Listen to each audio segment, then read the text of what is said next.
Bom dia para você de casa, já está no ar o seu estilo de vida. Hoje é dia 4 de janeiro de 2016, nós já estamos com as energias renovadas e eu já estou aqui de volta no nosso encontro de todos os dias às 9h20 aqui na programação da Amazonsat. Lembrando que você pode mandar para a gente todas as suas opiniões, as suas dicas, as suas críticas construtivas e aquilo que você quer saber no seu estilo de vida, né? Você pode mandar lá para o nosso Facebook, www.facebook.com/estilovida, vai estar aí na sua telinha dividida e você consegue acompanhar tudo que a gente vai postando relacionado aos bastidores, aquelas coisas também que estão mudando no programa, todas as mudanças relacionadas ao estilo de vida, você também está sabendo. Tudo aquilo que não acontece ao vivo, que acontece por trás do programa, a gente vai postando para você conseguir acompanhar cada passo e cada minuto da produção desse programa, que é produzido especialmente para você. Além disso, tem também as nossas outras redes sociais, como o Instagram, por exemplo, @estiloamazonsat. Você também consegue acompanhar as nossas fotos, os nossos vídeos e você pode mandar a sua mensagem também para o nosso WhatsApp. Mas 2016 chegou, já estava lá em 2015 de novo. 2016 chegou e a gente tem percebido que as mulheres têm dominado o mercado de trabalho. A gente ouve muito dizer que as mulheres estão dominando o mundo, que elas são diferentes e que agora elas têm posições super maiores e diferentes também e que ocupam outros espaços que há algum tempo não ocupavam, né? E sobre isso nós vamos conversar com a psicóloga e empreendedora Mayara Cansansão, que vai explicar um pouquinho pra gente também como que ela chegou nesse universo e como que ela explica esse universo feminino de hoje. Bom dia, Mayara. Bom dia. Então, a gente já pode começar com a grande questão, né? Como que as mulheres chegaram a esse espaço tão grande e tão dominante no mercado de trabalho? As mulheres hoje estão cada vez mais penetradas dentro do mercado de trabalho e dentro do empreendedorismo. Elas assumem cada vez mais o papel de liderança. Então foi percebido que, de acordo com o comportamento da mulher, de ser cuidadora, de gostar de liderar uma equipe desde a sua casa, isso foi levado para o mercado de trabalho e foi percebido que a mulher tem muita habilidade com o comportamento humano. E essa questão de ser cuidadora, essa questão do emocional, seria um fator positivo ou negativo na questão da liderança, na questão de você conduzir, né, um trabalho? A mulher, cada vez mais, ela precisa se preparar emocionalmente para conseguir receber essa carga de trabalho de uma forma positiva, porque a gente lida, sim, com essa carga emocional muito pesada. Então, nós temos, biologicamente comprovado esses fatores hormonais que alteram o nosso comportamento. Então, ele pode ser, sim, um fator positivo quando a gente se relaciona com o outro, quando a gente tem esse olhar para com o outro, mas pode ser um fator negativo quando a gente não está preparado emocionalmente para receber esse trabalho, essa carga. No caso, a sua função de psicóloga, a sua profissão ou talvez aquilo que você estudou, é um fator positivo para você conseguir lidar com todos esses sentimentos e com todas essas questões? Ou não tem relação? É um fator super positivo, porque além da gente já ter naturalmente esse olhar humano, o fato de eu ser psicóloga me ajudou muito a conseguir liderar uma equipe e entender o que cada um espera no ambiente de trabalho, porque é uma relação de troca, né? Empregador e empregado, cada um com seus interesses. E quando você entendeu que você tinha esse pulso, que você tinha essa questão da liderança e que tinha condições de liderar uma equipe e começou a ser empreendedora, né? Quando que você começou a empreender?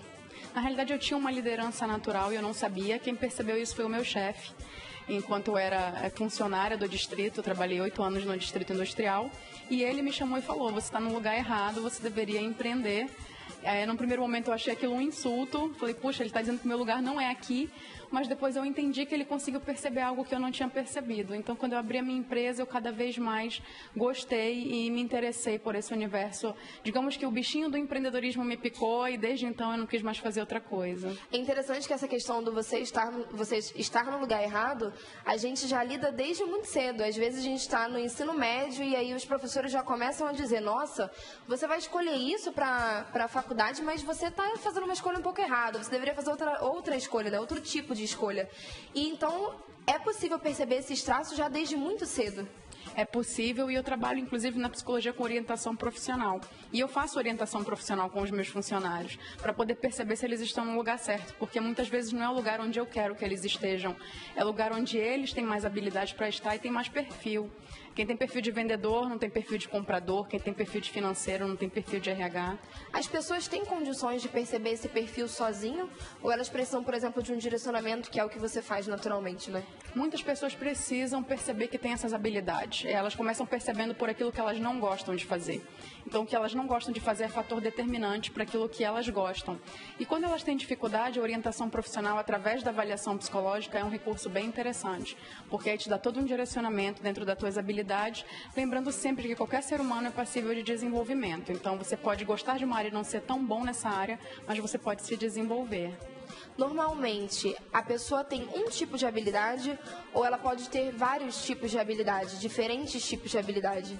É uma excelente questão, porque as pessoas, principalmente empreendedoras, percebem que elas têm várias habilidades, então elas acabam querendo abrir vários negócios e às vezes não dá certo, porque o foco é muito importante quando você decide abrir um negócio. Você primeiro tem que fazer um negócio dar muito certo, para poder depois abrir outros negócios. Abrir vários ao mesmo tempo pode ser um tiro no pé, porque você não vai ter condição e tempo de administrar tudo. Mas, de certa forma, aquela pessoa que está administrando e que está liderando precisa ter certa noção dos liderados, né? Do trabalho daquelas outras pessoas costumam fazer ou precisam fazer, para que ela... É aquela questão que a mãe sempre fala, né? A filha, ai mãe, eu não preciso aprender a varrer a casa porque eu vou ter uma empregada, vou ter uma auxiliar, mas mesmo assim, para você mandar alguém fazer alguma coisa, você precisa saber como aquilo deve ser feito. Minha mãe também me trouxe essa cultura de casa, então quem sabe mandar tem que saber fazer.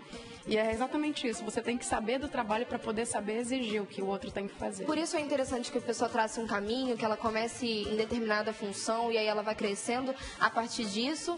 E porque muitas vezes a gente não entende algumas pessoas que chegam e já tomam aquele tipo de função ali e não passou pelas outras, né? Então, isso seria uma questão importante? Quando a pessoa vai para um cargo muito alto logo no início, ela acaba que não consegue lidar não só com questões emocionais, como questões administrativas e ferramentas gerenciais, porque ela não começou de baixo, ela não conheceu como é que funciona o trabalho desde o princípio. Então, quando você tem esse conhecimento, esse domínio do todo, fica muito mais fácil você desenvolver, exigir e delegar para a sua equipe. Mayara, é interessante que as empresas tenham, por exemplo, um acompanhamento psicológico para os funcionários, para saber do que eles precisam, aquilo que eles estão sentindo, como que está evoluindo as coisas, né? Isso é interessante? Ele é interessante para grandes empresas, é até obrigatório a partir de um determinado número de funcionários. E não só para empresas, como também para escolas, porque é desde a escola que você percebe as habilidades do teu filho ou aonde ele tem dificuldade. A escola dos meus filhos, por exemplo, tem um acompanhamento psicológico, mesmo eu sendo psicóloga, e é interessante que eles tenham, porque o olhar do outro, o olhar de fora, é o que te ajuda a conduzir. Mesmo eu sendo mãe psicóloga, eu preciso que eles tenham esse acompanhamento na escola. Até porque muitas vezes a gente sempre costuma dizer isso. As pessoas passam, os professores, por exemplo, as pessoas que estão na escola passam mais tempo com a criança do que os próprios pais que estão em casa, mas que trabalham, enfim, que têm várias rotinas diferentes, né? Exatamente, e a psicóloga profissional, ela tem um olhar sem afeto. Eu, enquanto mãe, vou olhar o meu filho enquanto um ser de afeto, um ser de vínculo, então eu vou olhar com os meus olhos. É importante você ter esse olhar profissional, esse olhar neutro, para poder te ajudar, então o psicólogo ajuda muito. Essa neutralidade seria um ponto difícil para a mulher, por exemplo, para a mulher que administra, porque ela tem que lidar com diferentes tipos de pessoa, até com outras mulheres, e, por exemplo, você é mãe, talvez você precise lidar comigo que também sou mãe, e aí você precisa que, não sei, dar um puxãozinho de orelha, por exemplo, daí, se você não entende que aquilo ali é profissional, pode ser que o seu olhar de mãe acabe misturando um pouco as coisas, né? Atrapalhando um pouco as coisas. A mulher, ela tem necessidade, principalmente quando ela é mãe, de tratar seus funcionários como seus filhos. E isso é um fator muito complicado no ambiente de trabalho, porque nem sempre ele quer ser tratado dessa forma. E não é saudável para o ambiente de trabalho. Então, é sim importante que a mulher se trabalhe emocionalmente, porque emocionalmente é um fator, é o pior fator que a mulher enfrenta, o mais difícil, na hora que ela quer empreender. Então, ela precisa se trabalhar e a terapia é uma das coisas que ela pode estar fazendo, e o coaching também, para estar se melhorando enquanto emocional, enquanto carreira e profissão. Por outro lado, essa visão mais ampla e até mais detalhada, de certa forma, é amplo, mas é detalhado, a gente vê um conjunto muito bom, mas a gente também consegue ver detalhes mais específicos, isso é um ponto positivo, a gente consegue perceber coisas que às vezes o homem talvez não perceba. É um ponto extremamente positivo. É comprovado que a mulher ela tem um lado emocional mais aguçado e o homem um lado lógico. Então, o casamento dessas duas habilidades podem formar uma empresa muito interessante. se você tem tanto a presença da gestão masculina quanto da gestão feminina. Em relação ao empreendedorismo, quando a gente ouve a palavra empreendedorismo, talvez a gente pense naquela barraquinha de suco ou num negócio um pouco menor, né? Aquela coisa que assim, tentei fazer várias coisas na vida, nada deu certo, e aí eu descobri que eu sabia fazer crochê e abri uma lojinha de crochê. O empreendedorismo vai além disso? Hoje em dia já é algo muito maior? Ou ainda tem essa característica de negócio pequeno, de negócio caseiro? Isso é muito interessante, porque, na realidade, a construção do empreendedorismo significa inovar, significa criar, significa construir. E existe uma grande diferença entre ser empreendedor e ser empresário. O empresário é todo aquele que abre uma firma, e o empreendedor é aquele que tem capacidade de construir e inovar.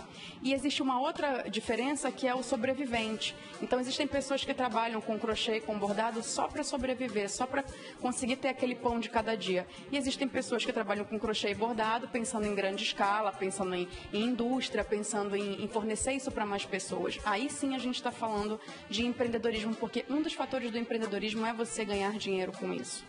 Então, senão seria filantropia, então seria sobrevivência. Então, é sim você conseguir monetizar através do seu trabalho. Mas a partir desse trabalho pequeno, a gente consegue um trabalho maior. Sim, é assim que começa a maioria dos negócios. Uma estrutura maior, né? Sim.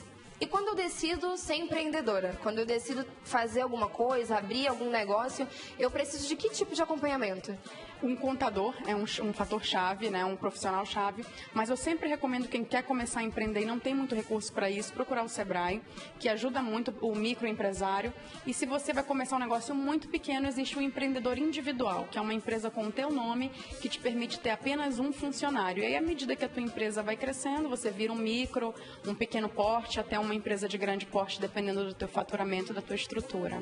Mayara, nós vamos fazer uma breve pausa aqui no nosso bate-papo, mas daqui a pouquinho a gente está de volta e conversando um pouquinho também sobre o mercado de 2016. A gente está entrando aí em 2016 e a gente quer dinheiro, né? Vamos falar a verdade. Quer saúde, quer amor, quer amizade, mas quer dinheiro sim. Então, para você que usou aí, de repente, a sua roupa íntima amarela ou então usou algum detalhe da roupa amarelinha para poder chamar aí as notinhas, a gente já está dando as dicas de como você pode trabalhar para conseguir isso. Não sai daí que eu tô te esperando.